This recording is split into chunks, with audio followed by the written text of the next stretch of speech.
That's me. Meryl Meisler, now 70 years old, moved to New York City from the Bronx in the 1970s and began photography at a time when disco was all the rage and Studio 54 was a haven for celebrities, dancers, and even photographers. Andy Warhol was out, he was out at night a lot. I mean, and I was going to discos because I was a young person going out. I still like going out, but I don't go out as often or out late at night. And he was there, and so I just really went up to him and I said, "Hello, Andy, may I take your picture?" And he said, yes.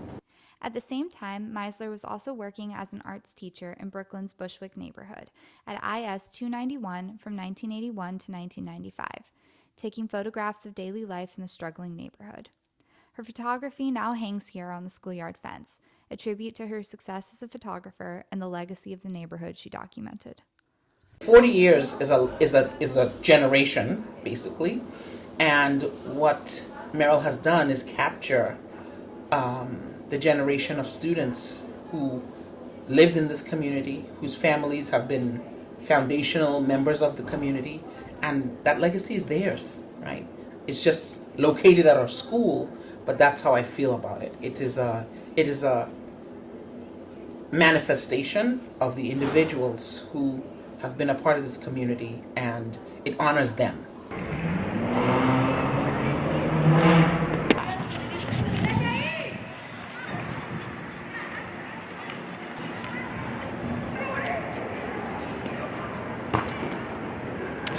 I noticed in editing the work, looking through it, that I never photographed the crack vials on the ground. I didn't photograph needles. I didn't photograph strung out people.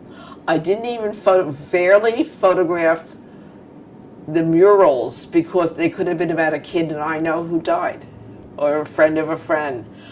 I was unconsciously photographing things that made me want to get up the next day and come back to work.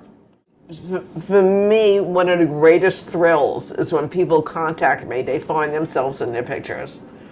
And I hear from them and they're like, they're middle-aged, they're alive, their parents, their grandparents. One guy opened a barbershop near here, he's carrying my book. I love it.